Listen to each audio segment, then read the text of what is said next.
இந்த கட்டியை வந்து அகற்றணும், வேற வழி இல்லை அப்படின்னு சொல்றாங்க. கர்ப்பப்பையிலேருந்து அந்த கட்டியை அகற்றணும், கர்ப்பப்பையே எடுக்கணும் அப்படின்னு சொல்லிட்டு இருக்கு. ஒரு 3 மாதமாக இப்போ அது ஒரு ஆலோசனையில் இருக்கிற மருந்து எடுத்துகிட்டு இருக்கிறாங்க. இதுக்கு என்ன வழி இருக்குது? பண்ணி எடுத்து தான் ஆகணுமா, இல்லை வேற அதுலேருந்து ஆப்ரேஷன் இல்லாமல் செய்ய முடியுமா? ஏற்கனவே நான் சொல்லியிருக்கேன், இதே போல ஒரு கேள்விக்கு பதில் சொல்லியிருக்கேன். எந்த ஒரு கட்டியுமே வந்து அகற்றக்கூடாது. அகற்றோம்னா அது வந்து பைக்குள்ள இருக்கிற கட்டியை கரைச்சிடலாம். ஓஹோ. ஆமாம், அது அகற்றோம்னா அதோட திருப்பி அந்த கட்டி உருவாகிட்டே இருக்கும். அதான் வந்து அதை இயற்கையோட விதி அது. ஆனா ஒரு சிலருக்கு வந்து அந்த நீர் கட்டியோட அளவுன்றது பெருசா இருக்கும்போது அதை ஆப்ரேட் பண்ணி எடுக்கிறது தான் ஒரே ஆப்ஷன்ற மாதிரியும் கேள்விப்பட்டிருக்கேன். ஸோ இப்போ பெருசா இருக்கும்போது வேற வழி இல்லையா, அதை ஆப்ரேஷன் பண்ணி தான் எடுக்கணும் அப்படின்னு நான் ஏற்கனவே இதுக்கு பதில் சொல்லியிருக்கிறேன். நம்ம உடை ஒரு காரணம். என்ன, ஹேமா மாலினிக்கு பிறகு வந்து தாவணி இல்லாமல் போச்சு, தாவணி கனவுல இல்லாமல் போச்சு தமிழ்நாட்டில். எல்லாம் வந்து தாவணி வரும்போது சுடிதாரை போட ஆரம்பிச்சிட்டாங்க, காத்தோட்டமே இல்லாமல் போகுது. இசிஜி எடுத்திருக்கிறாரு, எம்ஆர்ஐ எடுத்திருக்கிறாரு, ஸ்கேன் எடுத்திருக்கிறாரு. இல்லை அது சம்மந்தமாக ஒரு 6-7 டாக்டர்ஸ் எல்லாம் வந்து வரிசையாக சொல்கிறது, இது மாதிரி எல்லாம் எடுத்திருக்கேன், பட் எனக்கு ப்ராப்ளம் எதுவும் இல்லைன்றாங்க.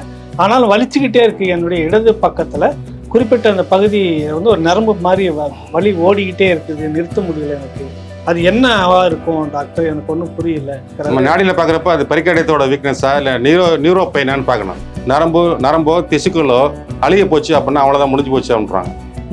பட் இயற்கை மருத்துவம், அக்குபஞ்சர், சித்தா, ஆயுர்வேதா, யுனானி எல்லாம் பழையபடி புதுப்பிக்க முடியும் அப்படின்னு சண்டை போடுவாங்க. முக்கியமா இருக்கணும் அப்படின்வாங்க. அதாவது டூஸ் அண்ட் டோன்ஸ் அப்படின்னு கூட வச்சுக்கலாம். இப்போ அக்குபங்க்சர்னு வரும்போது எல்லா உணவுகளையுமே நம்ம வந்து சேர்த்துக்க முடியுமா, இல்லை வந்து நோய்க்கு ஏற்ற மாதிரி நம்ம வந்து உணவு வகைகளை சேர்த்து இல்லை தவிர்க்கிறதா, இல்லை பொதுவாகவே நம்ம அக்குபங்க்சர் எடுத்துட்டோம் அப்படின்னாலே இதெல்லாம் செய்யக்கூடாதுன்னு இருக்கு? முக்கியமான ஒரு காரணம், ராவணா வந்து மிகப்பெரிய மருத்துவரையா. அவர் எழுதுனதுல மிச்சம் இருக்குது 8 புத்தகம் இருக்குது. ராவண வைத்தியம் பாகம் 1 பாகம் 2 எடுத்து பாருங்கய்யா. நம்ம உணவுல நம்ம உபயோகப்படுத்துறோமே, கிராம்பு, பட்டை, மிளகு, சீரகம், மஞ்சத்தூள், ஒவ்வொரு நோய்க்கு இதை அரைச்சி மருந்தாக கொடுத்துருக்காங்க ஒரு காலத்தில். நம்ம ராவணன் என்ன பண்ணாரு, உணவே மருந்தாக்கிட்டார்.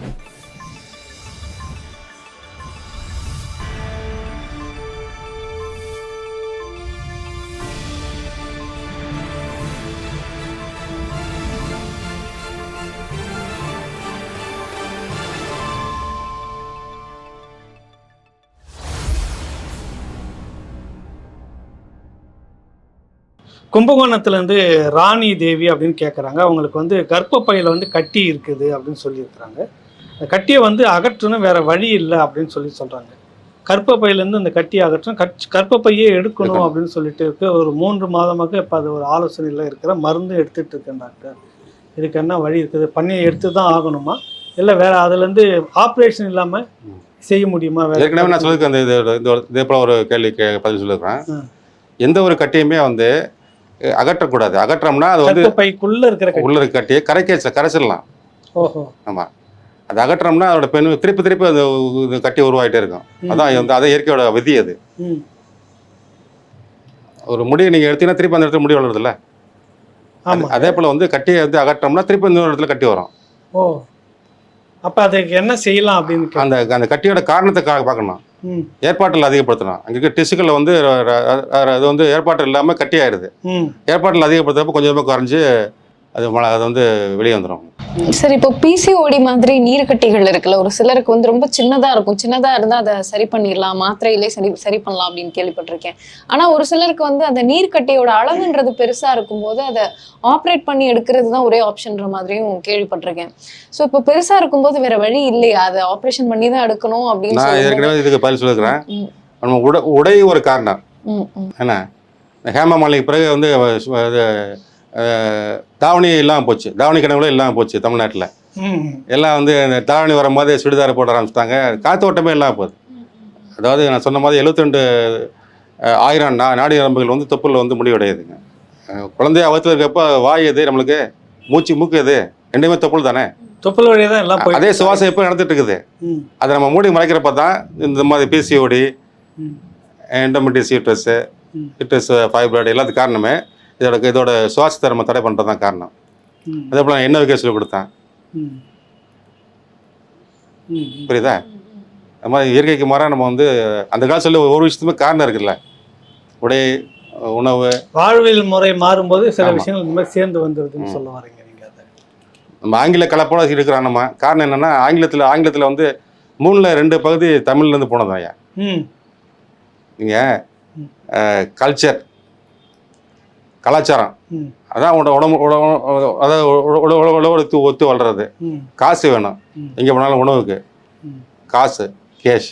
ம் கலாச்சாரம் காசு ம் உணவு ரைஸ் அரிசி ம் இது எல்லாமே வந்து இங்கேருந்து போனதாயா. அதே போல் வந்து பெட்ரோத்தல்லாம் என்னங்க? பெட்ரோத்தெல்லாம் நிச்சயதார்த்தம்ன்ற மாதிரி தமிழ் வார்த்தை. தமிழ் வார்த்தை பெற்றோர் ஒத்தல். ஓகே பெற்றோர் ஒத்தல். ஒத்தல். நீங்க வந்து பெற்றோர்களோட ஒப்புதல். லவ் மேரேஜ் பண்ணிட்டு நீ பெட்ரோத்தல் போட முடியுமா? போட முடியாது. அப்பா அம்மா ஒத்துக்கலையே. ஓகே பெற்றோர் ஒத்தல் அப்படின்றதுதான் அந்த வார்த்தை. பெட்ரோத்தல். இந்த மாதிரி ஏகப்பட்ட வார்த்தைகள் ஆங்கிலத்தில் இருக்கு. ம் உணவுலேயே பாருங்களேன், நீங்க வந்து ஹிந்தி ஒழிச்சிட்டோம். வீட்டில் என்ன சாப்பிட்டீங்க காலையில? ம் காலையில கஞ்சி தான் சார் எங்க வீட்டுல. உங்க ஊர்ல? நான் இன்னைக்கு கஞ்சி தான் சாப்பிட்டேன். இட்லி இல்லாட்டி என்ன சாப்பிடுவீங்க? இட்லிக்கு சட்னி என்ன? இட்லி இல்லாட்டி சாம்பார். இட்லி இல்லைன்னா உப்புமா எடுத்துக்குவாங்க. அது உப்புமா இல்லாட்டி? உப்புமா இல்லைன்னா தோசை. தோசைங்கிற தமிழ் வார்த்தையா? ம் ஹிந்தி ம் தோசை. ஊத்துறப்போ சொய் வருது சட்டியில. தோசை ஊத்துறப்போ சொயின்னு வருது. அது தோசை வந்த பிறகு இன்னொரு சொயின்னு வருது. தோசை. நீ 2 சொய் கொடுன்னு கேட்பீங்களா நீங்க? இந்த மாதிரி நம்ம வந்து வார்த்தையோட ஒன்று பழகிருச்சு. அதனால சொல்லி எல்லாம் இங்கிருந்து போயிருக்கு. அதே இந்த மருத்துவ முறையும் நிறைய இந்த மாதிரி மாறி இருக்குன்னு சொல்ல வரீங்க. கண்டிப்பா. ஓஹோ. அடுத்தது வந்து உங்களுக்கு விழுப்புரத்துல இருந்துட்டு சண்முகன் சொல்லிட்டு ஒருத்தர் சண்முகன் கேட்டிருக்கிறாருங்க. அவருக்கு தொடர்ச்சியாக வந்து இந்த நெஞ்சு வலி வந்து இருக்குதுன்றாரு. அதுக்காக வந்துட்டு இசிஜி எடுத்திருக்கிறாரு, எம்ஆர்ஐ எடுத்துருக்கிறாரு, ஸ்கேன் எடுத்திருக்கிறாரு. இல்லை அது சம்மந்தமாக ஒரு 6-7 டாக்டர்ஸ் எல்லாம் வந்து வரிசையாக சொல்கிறாரு, இது மாதிரி எல்லாம் எடுத்திருக்கேன், பட் எனக்கு ப்ராப்ளம் எதுவும் இல்லைன்றாங்க. ஆனாலும் வலிச்சுக்கிட்டே இருக்குது என்னுடைய இடது பக்கத்தில். குறிப்பிட்ட அந்த பகுதி வந்து ஒரு நரம்பு மாதிரி வலி ஓடிக்கிட்டே இருக்குது, நிறுத்த முடியல எனக்கு. அது என்னவா இருக்கும் டாக்டர், எனக்கு ஒன்றும் புரியல. அவங்க வந்துட்டு ஒரு வலி நிவாரணத்துக்கான மருந்து மட்டும்தான் கொடுத்துட்டு இருக்கிறாங்க, வேற எந்த பிரச்சனையும் இல்லைன்னு சொல்லியிருக்கிறாங்க. இது என்னவா இருக்கும் அப்படின்னு அவர் கேட்குறாங்க. நம்ம நாடியில் பார்க்குறப்ப அது பரிக்காரியத்தோட வீக்னஸா இல்லை நியூரோ பெயினான்னு பார்க்கணும். ஓஹோ. நரம்பியல் சம்மந்தப்பட்ட வழியா இல்லை பெரிகார்டியம் சில பேருக்கு வந்து வீக்கமாயிரும். இதை வந்து ஸ்கேனில் எதுவும் கண்டுபிடிக்க முடியாதுங்க. பெரிகார்டிங்கிறது முக்கியமான உறுப்பு. ஆங்கில மருத்துவத்தில் அதை பற்றி கண்டுக்கிற மாட்டாங்க. இதயம் பாதிக்கப்படுதுன்னா பெரிகார்டியம் முதல்ல பாதிக்கப்படணும். பெரிகார்டியங்கிறது இதே சுவர். இதே சுவர் பாதிக்கப்பட்டால் தான் பெரிகார்டியம் பாதிக்கப்படும். இதே சுவர் வீக்காக இருந்துச்சுன்னா அவங்களுக்கு வந்து இந்த கனவு வர்றது, படவெடுப்பு வர்றது, வேர்க்கிறது எல்லாமே வரும். இதை ஹார்ட்னு நினச்சிட்டு இருப்பாங்க. ஆமாம், நான் கூட தொடக்கத்தில் என்ன டாக்டர்ஸ் எல்லாம் சொல்லி எனக்கு இந்த பாதத்தில் ஒரு சிக்கல் வந்திருந்தப்ப அது ஹார்ட் ப்ராப்ளம் தான் உங்களுக்குன்னு சொல்லியிருந்தாங்க. அப்புறமா தான் நல்ல கண்ணு மூலமாக உங்களை வந்து சந்திக்கிறப்ப தான் உங்களுக்கு நான் சிகிச்சை கொடுத்தது பெரிகார்டியம் தான் கொடுத்தேன். அதான் கொடுத்தேன். அப்போ ஹார்ட் நல்லா இருக்கு, அந்த பெரிகார்டியம் தான் அந்த பிரச்சனை. இப்போ இவருக்கு இந்த மாதிரி இருக்கும், இந்த மாதிரி இருக்கலாம். இதை நம்ம நாடி பார்த்து கண்டுபிடிச்சி குணப்படுத்தலாம் மிக எளிதாக. ஓகே. பேட்டினுடைய இறுதியாக ஒரு கேள்வி. நான் உங்ககிட்ட தொடர்ச்சியாக வந்துட்டு போனப்ப பார்த்த ஒரு இது, மும்பையை சேர்ந்த மிகப்பெரிய ஒரு தொழிலதிபருடைய மகள் வந்து இளம் வயது பெண் வந்து ஆப்ரேஷன், குழந்தைக்காக பிரசவத்துக்காக ஆப்ரேஷன் பண்ணும்போது அனஸ்தியா கொடுத்து கண் பார்வை போய்விட்டதாக வந்து உட்காந்துட்டு இருந்தாங்க. நீங்கள் ட்ரீட்மெண்ட் கொடுத்துருந்தீங்க. அப்புறம் ஒரு காலகட்டத்தில் திரும்ப அவங்கள பார்க்குறப்ப அவங்களுக்கு அந்த பார்வை வந்திருந்தது, தன்னுடைய குழந்தைய பார்க்க ஆரம்பிச்சிருந்தாங்க. ஒரு நீண்ட போராட்டம், சில ஆண்டுகளாக பிரபலமான எல்லா மருத்துவமனையும் பார்த்துட்டு வந்திருந்தாங்க, கண் மருத்துவமனையில். அது என்ன நடந்தது, அது என்ன பிரச்சனை, அது என்ன கோளாறு, அது பிறந்த குழந்தைய வந்து பண்ணீங்க? பிறந்த குழந்தைய பார்க்க முடியல அந்த தாய்னால, கடை தான் பார்க்க முடியுது. அது 7 மாதம் 7.5 மாதம் கழிச்சு தான் அந்த குழந்தைய வந்து முழுமையாக பார்க்குறாங்க. அது 3 முறை அக்குபஞ்சர் பண்ணாங்க. அவங்களுக்கு வந்து இல்லை என்ன நடந்தது, அவங்களுக்கு அனஸ்தீசியா கொடுக்குறப்ப அந்த எக்ஸ்ட்ரா ஓவர் டோஸ் கொடுத்துட்டாங்க. அது ஒரு காரணம். அது வந்து மூளை நரம்புகள்லாம் பாதிச்சு கண் நரம்பை பாதிச்சிருக்கு. ஆப்டிக் நர்வ் அட்ரோபி அப்படிங்கிற ஒரு நோய். ஆங்கில மருத்துவம் வந்து எந்த ஒரு நரம்போ திசுக்களோ அழிய போச்சு அப்படின்னா அவ்வளோதான், முடிஞ்சு போச்சு அப்படின்றாங்க. பட் இயற்கை மருத்துவம், அக்குபஞ்சர், சித்தா, ஆயுர்வேதா, யுனானி எல்லாம் பழையபடி புதுப்பிக்க முடியும் அப்படின்னு சண்டை போடுவாங்க. திரும்ப பழைய நாளைக்கே கொண்டு வந்துட முடியும். ஏன்னா இவங்க யாருமே அழிய போன பிணங்களை அறுத்து படிக்கல. தப்பா நினைக்க வேண்டாம். ஏன்னா பிணங்களை அறுத்து படிக்கிறவங்களுக்கு வந்து அந்த மாதிரி எண்ணங்கள் தான் வரும். Once degenerate can be regenerative அப்படிம்பாங்க. பட் நாங்கள் என்ன சொல்கிறோம், once degenerated can be regenerated nicely. அதுதான் இயற்கை சக்தி மருத்துவம். அக்குபஞ்சர் பண்ணுறப்ப அந்த அந்த அந்த பாதிக்கப்பட்ட திசுக்கள், அழிக்கப்பட்ட திசுக்கள் பழையபடி ரத்த ஓட்ட உற்பத்தி ஆகி சுருங்கி போன நரம்பு, ஆப்டிக் நரம்பு பழையபடி உயிரிஞ்சு அந்த பெண்மணி கண்ணு தெரிய ஆரம்பிச்சது. 7 மாத குழந்தைய பார்த்து கொஞ்சிட்டு இருக்காங்க இப்போ. ரொம்ப நிறைய தகவல்களை உங்கள்கிட்டருந்து கேட்க முடிஞ்சது. தவிர கடைசியாக ஒரே ஒரு சின்ன சந்தேகம் வந்து என்னென்னா, இந்த மருத்துவத்தில் நிறைய விஷயங்கள் மாறி மாறி வந்துட்டு இருக்குது. அதை ஒரு தொடர்ச்சியாக இப்போ ஒருத்தர் வந்து அதை கட்டாயம் மருத்துவர்கிட்ட கேட்கணும் அப்படின்னு சொல்லிட்டுன்னு ஒரு இந்த ஹார்ட் ஆப்ரேஷன் இல்லாமல் சித்தாவில் சரி பண்ண முடியும் அப்படின்னு நம்பி இங்கே வந்திருந்தவங்க வெளிநாட்டினுடைய பிரஜை.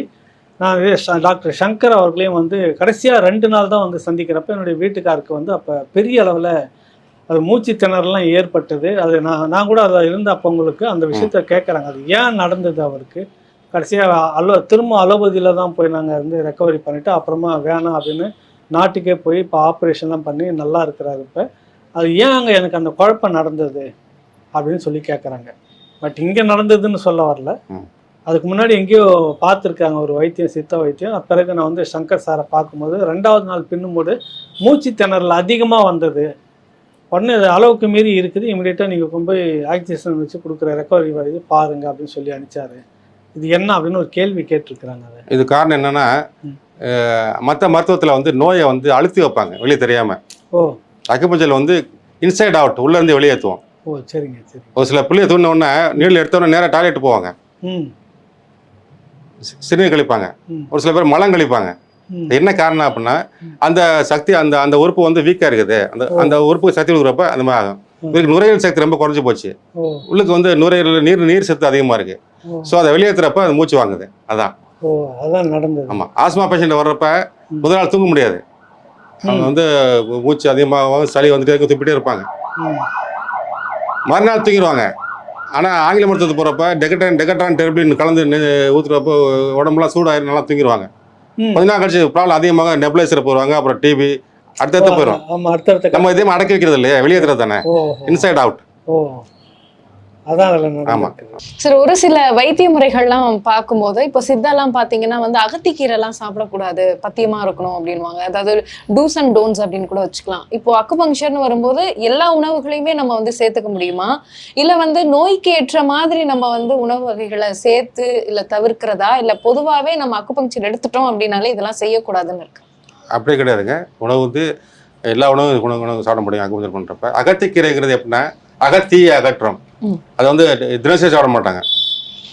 என்ன வாரம் ஒட்டு சாப்பிடுவாங்க, அமாவாசனை சாப்பிடுவாங்க, 15 நாளைக்கு விட்டு சாப்பிடுவாங்க. அகத்தி அகத்தியை அகற்றும், அதான் அகத்திக்கீரை. இதை வந்து குடிகாரர்கள் வந்து இது சாப்பிட்டாங்கன்னா எத்திலாள்கள் மெத்திலாள்களாக மாறி போகிறோம், இறந்து போடுவாங்க. அகத்திக்கீரைக்கு சாப்பிட்டு குடிச்சிட்டு இறந்து போனாங்க நிறைய பேர். அவங்களுக்கு 10 லட்சம் கொடுக்க மாட்டாங்க. சரி. காரணம் வந்து இது வினைப்புரியது. அதனால் வந்து அகத்திக்கீரை நல்ல ஒரு மருந்து. அது இந்த மாதிரி நம்ம எடுத்துக்கணும் ப்ரிகாஷனோட. உணவே மருந்து, பசித்து பூசி அவ்வளோதானே. பசிக்கிறப்ப அக்குபங்க்சர் பொறுத்த வரைக்கும் நமக்கு எந்த உணவு ரெஸ்ட்ரிக்ஷனும் கிடையாது, உணவே மருந்து.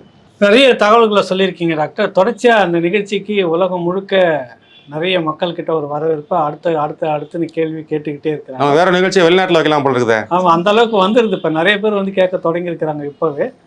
உங்களுடைய தொடர்ந்து ஒத்துழைப்புக்கு ரொம்ப நன்றி. குறிப்பாக உங்களுக்கு மெயின் ஸ்ட்ரீம் ஊடகம் உள்ளிட்ட இன்னும் பல பிரபலமான ஊடகங்கள் அங்கெல்லாம் மறுத்து ராவணாவுக்காக நீங்கள் இதை வந்து முன் வந்து சொல்லியிருக்கீங்க. அதை முக்கியமான ஒரு காரணம், ராவணா வந்து மிகப்பெரிய மருத்துவரையா. அவர் எழுதுனல மிச்சம் இருக்குது 8 புத்தகம் இருக்குது. ராவண வைத்தியம் பாகம் 1 பாகம் 2 எடுத்து பாருங்கய்யா.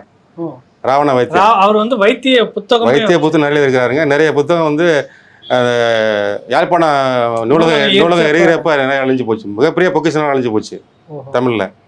அது அவரோட பொக்கிஷமா. அவர் என்ன பண்ணாரு அப்படின்னா, நம்ம உணவுல நம்ம உபயோகப்படுத்துறோமே, கிராம்பு, பட்டை, மிளகு, சீரகம், மஞ்சத்தூள், மிளகு, இது எல்லாமே ஸ்பைசஸ் சொல்லக்கூடிய இது எல்லாமே வந்து மருந்து. ஒவ்வொரு நோய்க்கு இதை அரைச்சி மருந்தாக கொடுத்துருக்காங்க ஒரு காலத்துல. நம்ம ராவணன் என்ன பண்ணாரு, உணவே மருந்தாக்கிட்டாரு. உணவோட சேர்த்துட்டாரு. அவர் தான் பண்றாரு. நம்ம உலகம் முழுக்க குழந்தைகள் வந்தாலும் இந்தியாவில் சாக மாட்டாங்க. காரணம் வந்து ராவணை வச்சு நம்ம பாடம் பண்ணிட்டு இருக்கிறோம். எதிர்ப்பு சக்தி கொடுத்துட்டு இருக்கு. அதையும் தாண்டி வேக்சின் எல்லாம் கொடுத்து முடமாக்கிட்டாங்க. அது வேற பிரச்சனை. என்ன அப்ப அந்த ராவண உணவு முறை நம்ம ஒழுங்கா சாப்பிட்டுட்டு இருந்தோம்னாக்கா எதிர்ப்பு சக்தி உடம்புல எந்த நோயும் வராதையா, எந்த நோயும் வராது. அதான் அதுக்காக தான் நீங்க இந்த இதுக்காக கொடுத்தீங்களா நீங்க ராவணாவுக்காக? உண்மையும் கூட. ரொம்ப நன்றி. நன்றி.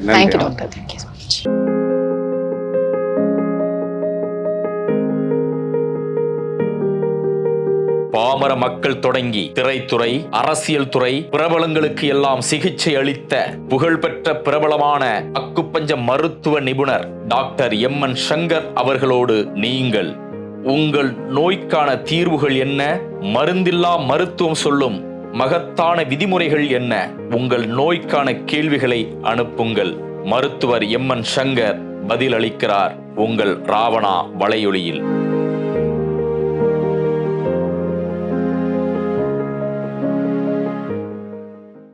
சங்கர் சார், வணக்கம். வணக்கம். உங்க பேர் என்ன, எங்க இருந்து வரீங்க, என்ன நடந்தது? என்னோட பேர் டாக்டர் சங்கர். நான் வந்து மன்னார்குடியிலேருந்து வரேன். எனக்கு வந்து போன வருஷம் 9ஆம் மாதம் 8ஆம் தேதி அன்னைக்கு ஒரு சின்னதாக பூச்சி கடிச்சின்னு சொல்லிட்டு தனியார் ஹாஸ்பிட்டலில் என்னை அட்மிட் போட்டாங்க. போட்டோன்னா அவங்க வந்து என்னுடைய சிறுநீரகம் போயிடுச்சு, என்னுடைய தலையில் உள்ளக்கூடிய நரம்பு மண்டலம் பாதிச்சிச்சு, தலையில் ஓட்ட போடணும் அப்படி சொல்கிறாங்க. சொல்லும்போது கூட அந்த நண்பர்கள்லாம் இல்லை, அதெல்லாம் இல்லைன்னு சொல்கிறாங்க. இல்லை, இவர் வந்து ட்ரக் அடிக்ட்னு சொல்லிட்டாங்க, என்னை வந்து குடிகாரர், அதனால் இவரோட கால் வந்து நடக்க முடியாமல் போச்சு அப்படி சொல்கிறாங்க. அதுக்கு முன்னாடி என்ன நினச்சுனாக்கா, எனக்கு வந்து யூரின் வந்து நிறையா போக ஆரம்பிச்சிச்சு. இந்த பூச்சிக்கட்டினால ஒரு நாளைக்கு 10 லிட்டர் யூரின் போக ஆரம்பிச்சிச்சு, இரவு மட்டும். இப்போ அதுக்காக டாக்டர்கிட்ட போகும்போது இவங்க அன்கண்டிஷன் ஆகி போய் என்னை தவறாக ட்ரீட்மெண்ட் பண்ண பார்த்தாங்க. ஒரு 2 நாள் ஐசியூவில் வச்சுருந்தாங்க. அதுக்கு பிறகு ஒரு 5 நாள் வந்து வார்டில் வச்சுருந்து அனுப்பிட்டாங்க. அதுக்கு பிறகு என்னுடைய கண் செயலிழந்து போச்சு, என்னுடைய கண்கள் பார்வை இழந்துருச்சு. அதுக்கு பிறகு தனியார் மருத்துவமனை ஒரு 3 ஆஸ்பத்திரிக்கு நாங்கள் போனோம், பேர் சொல்ல விரும்பலை. அவங்களாம் வந்து முடியாதுங்கிற மாதிரி சொல்லிட்டாங்க. ஒரு ஹாஸ்பிட்டலில் சொல்கிறாங்கன்னா அமௌண்ட்டை மட்டும் சொன்னாங்க, இது வந்து ஆப்ரேஷன் பண்ணினா சரியாகுமா அப்படின்னாக்கா வந்து கேரண்டி கிடையாது அப்படின்னாங்க. அப்புறம் அடுத்த ஆஸ்பத்திரி போகும்போது அவங்களும் அதே தான் சொல்கிறாங்க. அமௌண்ட்டை வந்துட்டு 45,000 ரூபாய்க்கு கொடுத்தீங்கன்னா 3 தையல், 55 ரூபா கொடுத்தீங்கன்னாக்கா 2 தையல், 65 ரூபா கொடுத்தீங்கன்னாக்கா 1 தையல் சொன்னாங்க. 85 ரூபாய்க்கு வந்து தையலே கிடையாது, தையல் வந்துட்டு இல்லாமல் பண்ணிக்கலான்னாங்க. அதில் எங்களுக்கு வந்து நம்பிக்கை குறைவாக இருந்துச்சு. அப்போ கேட்டால் இன்றைக்கே இன்ஜெக்ஷன் பண்ணிக்கோங்க, பண்ணிவிட்டா நாளை மறுநாள் வந்துட்டு உங்களுக்கு ஆப்ரேஷன் பண்ணலாம் அப்படின்னாங்க. எப்படி கேட்கும்போது கண்ணை வந்து அழுத்தமாக இருக்கும், அது வந்து லூஸ் பண்ணணும், மெல்ட் ஆக்கணும் பிறகு ஆப்ரேஷன் பண்ணலான்னாங்க. சரி, நான் நாளை மறுநாள் வரலாமான்னா நீங்கள் வரலாம் வாங்க, ஏன்னா டாக்டர் வெளியூர்லேருந்து வராங்க, 15 நாளைக்கு ஒருத்தர் தான் வருவாங்க அப்படின்னாங்க. எப்படி நாளை மறுநாள் வந்தால் எனக்கு எப்படி டாக்டர் வருவாங்க அப்படின்னா, லோக்கல் உள்ள டாக்டரை வச்சு நாங்கள் ஆப்ரேஷன் பண்ணிவிடுவோம், நீங்கள் ஒரு டாக்டருங்கிறதுனால எங்களால் நாங்கள் சப்போர்ட் பண்ணுறோம் அப்படின்னாங்க. நம்பிக்கை இல்லாமல் வேறு டாக்டர்கிட்ட போகிறோம். அங்கே போனோடனே பார்த்தீங்கன்னாக்கா எங்களுக்கு வந்துட்டு 50,000 ரூபா கொடுங்க, 4 நாள் தங்கிட்டு போங்க, அதுக்கு பிறகு 1.5 மாதம் நீங்கள் வந்து அப்புறம் தான் படுத்துருக்கணும் அப்படின்னாங்க. ஏன்னு கேட்கும்போது உள்ள சிலிக்கான் ஜெல்லு வைப்போம், அந்த ஜெல்லு வச்சோம்னாக்கா மறு 2 மாதம் கழித்து சின்னதாக ஆப்ரேஷன் பண்ணி எடுப்போம் அப்படின்னாங்க. அது கம்ப்ளீட்டாக எடுத்துட முடியுமா அப்படின்னு கேட்டதுக்கு அதுக்கு கேரண்டி கிடையாது, முடிஞ்ச அளவுக்கு எடுப்போம், பார்வை வந்து முடிஞ்ச அளவுக்கு வரும், நம்பிக்கை தான் ஃபஸ்ட்டு அப்படின்னாங்க. சரி, அதில் உடன்பாடு இல்லை. நான் பேசிக்காக வந்துட்டு டாக்டர் எம்.என். சங்கர் அவருடைய முதல் மாணவன், அக்குபஞ்சரிஸ்ட். நான் அக்குபஞ்சர் பண்ணிகிட்ருக்கேன். என்னோடய பையன் கூட இப்போ படிச்சுட்ருக்காரு. அவர் வந்து பிஎன்ஒஎஸ்ன்னு சொல்லிட்டு ஒரு 5 வருஷம் கோர்ஸ் அவர் படிச்சுட்ருக்காரு. அப்புறம் என்னோடய குருநாதர்கிட்ட நான் வந்துட்டேன். வந்த பிறகு என்னோடய கண்கள் 2 பார்வை வந்துருச்சு. டாக்டர் எம்.என். சங்கர் சென்னையில் இருக்காங்க, பிரபல அக்குபஞ்சர் டாக்டர். அவங்க சீனாவில் படிச்சுட்டு வந்த முதல் தமிழர் கூட. இப்போ அவங்கள்ட்ட வந்த பிறகு என்னோடய பார்வை வந்து எனக்கு வந்து எதுவும் தெரியாது. இப்போ எதுக்கு யார் உட்காந்துருக்காங்க, என்ன கலர் சூஸ் பண்ணியிருக்காங்க எதுவும் தெரியாது. இப்போ என்னால் பார்க்க முடியும். இப்போ நான் இண்டிவிஜுவலாக நடந்து போயிட்டுருக்கேன். முன்னாடி வந்து பார்த்தீங்கன்னா என்னை கையை பிடிச்சி தான் அழைச்சி போகணும், கை யாருடைய தோளில் கை போட்டு போகணும். இப்போ அது இல்லாமல் நான் நடக்கிறதுக்கு எனக்கு டாக்டர் எம்.என். சங்கர் அவர்கிட்ட வந்த பிறகு தான் என்னுடைய கண் பார்வை வந்திருக்கு. ஒரு 50% வந்துருச்சு, இன்னும் 50% வரணும். டூரேஷன் ரொம்ப கொஞ்ச நாள் தான். நான் ஒரு மிஞ்சி போனால் ஒரு 17 நாள் 18 நாள் தான் சிட்டிங் போட்டிருக்கேன். அது கண்டினியூவாக என்னால் வர முடியல, மன்னாவிலேருந்து வந்து போகிறதுனால வர முடியல. இப்போ ட்ரீட்மெண்ட்டில் இருக்கேன், ரெக்கவர் ஆகிருக்கு. இன்னொரு 50% வந்துடும். ஃபுல்லாக அக்குபஞ்சர் தான், நீடில் தான் பண்ணுறாங்க, வேறு ஒன்றுமே கிடையாது. இப்போ நீங்கள் பேசும்போது ஒன்று சொல்லியிருக்கீங்க, நீங்கள் வரும்போது என்னென்னலாம் பிரச்சனை இருந்தது? எனக்கு வந்து நுரையீரலில் வந்துட்டு தண்ணி கொத்துருச்சு அப்படின்னு சொல்லியிருந்தாங்க. அப்புறம் என்னோடய கிட்னியில் வந்து லைட்டாக தண்ணி கொத்துருக்கு, இருதயத்திலும் தண்ணி கொத்துருக்கு அப்படின்னு சொன்னாங்க. 3 பெரிய டாக்டர்கிட்ட போயிட்டு ஸ்கேன் பண்ணி பார்த்துட்டு அந்த ஆதாரத்தோடய நான் வந்துட்டேன். அலோபதி மருந்து எடுக்கலை. ஏன்னா எனக்கு இருந்த 2 கண்ணும் பறி போச்சு ஆங்கில மருத்துவத்தில். அதனால் நான் வந்துட்டு அவங்கள்ட்ட ஸ்கேன் மட்டும் பண்ணி பார்த்துட்டு நேராக எங்கள் டாக்டர்கிட்ட வந்துட்டேன். அது எங்கள் ஃபேமிலியை சுற்றி இருக்க நண்பர்களோட பிடிவாதத்தினால அந்த அதுக்கு ஒத்துக்கிட்டேன் ஸ்கேன் பண்ணுறதுக்கு. இங்கே டாக்டர்கிட்ட வந்தோம்னா இதுவே தேவையில்லை. அவங்க பழிச்சு பார்த்துட்டு சொல்லிவிடுவாங்க. நம்மளுடைய கண்ணை பார்த்துட்டு அவங்க சொல்லுவாங்க, உங்கள் உடம்புல இந்த மாதிரி இருக்குது, பிரச்சனை இருக்குது, இதுக்கு நீங்கள் வந்துட்டு சரி பண்ணிக்கலாம்னு சொல்லிட்டு சரி பண்ணி கொடுத்துருவாங்க. இப்போ அவங்க எந்த ரிப்போர்ட்டுமே பார்க்கலையே, பார்க்காம நம்மளுடைய நாடியை பார்த்துட்டு என்னுடைய கண்ணை பார்த்துட்டு தான் அவங்க ட்ரீட்மெண்ட் பண்ணுறாங்க. முன்னாடி மூச்சு வாங்க, எனக்கு கண்டிப்பாக பேச முடியாது. படுத்துட்டேன்னா நைட்டில் வந்து ஏஞ்சி உட்காந்துருவேன். எனக்கே பயம் வந்துடும், செத்துருவோமோன்னு பயம், வேறு ஒன்றும் இல்லை, சின்னதாக பயம் தான்.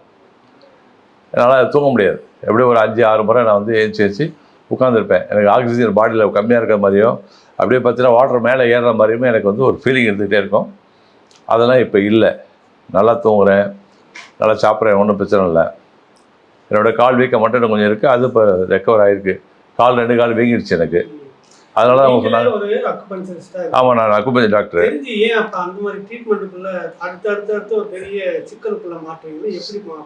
இல்லை, என்னை சுற்றி இருக்கக்கூடிய நண்பர்கள், என்னோட சுற்றி இருக்க உறவினர்கள், என்னோடய மனைவி எல்லாம் என்ன பண்ணாங்கன்னா, ஒரு நாள் இரவு வந்து எனக்கு வந்து ஒரு ஆங்கில மருத்துவத்தை வந்து நாங்கள் மத்தியானம் ஒரு 12 மணிக்கு போகிறோம். வேறு வழி இல்லைன்னு சொல்லி கூப்பிட்டு போகிறாங்க. என்னென்னாக்கா யூரின் நிறையா போயிட்டுருக்கு, ஜஸ்ட்டு கன்சல்டிங் கூப்பிட்டு போகிறாங்க. அவரை வந்து வெயிலில் வந்து இன்ஜெக்ஷன் போடுறாங்க, ட்ரிப்ஸு போட்டாங்க. ஒரு பாட்டில் தான் ஒரு இன்ஜெக்ஷன் தான் போட்டாங்க. அன்றைக்கி நைட்டு வந்து 2:50 வரைக்கும் எனக்கு யூரின் போகலை.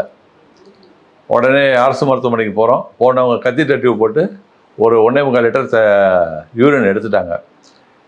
அதுக்கு முன்னாடி பார்த்தீங்கன்னா என்னோடய கால் கீழே வைக்க முடியல, கால் மடங்கிடுச்சு. அதனாலலாம் பயந்துட்டு ஒரு பிரபல ஆஸ்பத்திரி என்னை கூட்டு போகிறாங்க. அவங்க போனோட தான் பார்த்தீங்கன்னா எந்த வித டெஸ்ட்டுமே எடுக்காமல் என்னை குடிகாரன்னு சொல்லி தலையில் வந்து ஓட்டை போடணும்னு சொல்லிட்டாங்க. ஹோல்ட் பண்ணி இவருக்கு வந்து பிளட்டு வந்து உள்ளே லேட் ஆகிருக்கு, அதை எடுக்கணும்னு சொல்லி என்னோடய மனைவி நண்பர்கள்லாம் சத்தம் போட்டு, இல்லை அவர் எங்களுக்கு வந்து நாங்கள் அவர் சாமி, எங்களுக்கு அவர் சித்தர்னு நாங்கள் சொல்லிக்கிட்டு இருக்கோம், அவர் அந்த மாதிரி ஆள் இல்லை அப்படின்னு சொல்லி எல்லோரும் சண்டை போட்ட பிறகு இந்த இடத்துல குரவலைகிட்ட வந்து ஹோல்ட் பண்ணுறாங்க. ஹோல்ட் பண்ணி இது வழியாக 3 நரம்பு எடுத்து இதில் எனக்கு ஊசி போடுறாங்க. இதில் வந்து பிளட்லாம் ஏற்றுறாங்க. 2 நாள் ரொம்ப மரண அவசையில் இருந்தேன் நான். என்ன நினச்சி தெரியாது இல்லையா, நம்ம ஐசியூவில் வச்சுட்டாங்க. அதாவது அக்குபஞ்சர் தெரிஞ்சு ஒரு வைத்தியம் பண்ணக்கூடிய ஒரு வைத்தியருக்கு, ஒரு டாக்டருக்கே இந்த நிலைமை அப்படின்னா தெரியாதவங்க என்னென்ன பார்த்துங்க. நான் வந்து ஒரு பத்திரிகையாளரும் கூட. நான் பிரபல பத்திரிகையில் வந்துட்டு ஒரு 5-6 ஆண்டுகள் வந்து தொடர்ந்து நான் ஆர்டிக்கல் எழுதியிருக்கேன். ஆன்மீகத்தை பற்றி எழுதியிருக்கேன். நான் ஒரு ஆலயம் கட்டி கொண்டு இருக்கேன்.